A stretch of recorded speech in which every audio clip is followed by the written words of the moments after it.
OKLO stock analysis and OKLO stock prediction. In this brief short video, I'm breaking down next week and onward, right, my exact play, my levels, and my alerts for Oklo Incorporated.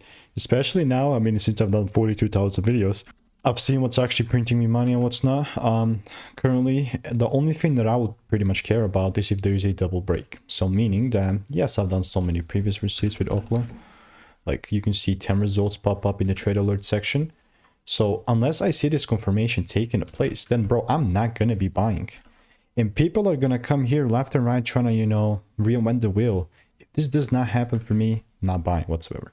I mean, this might be very simple. It's because it is. It's just about being patient and actually sticking to the rules and not having that FOMO to get involved. That is the hard part. So yeah, that's why I'm going to continue to keep you updated. If you do want to learn how I'm making 5-10K per month trading, just click the first link in the description, get my free emails, and I'll continue to keep you updated. So goodbye and enjoy.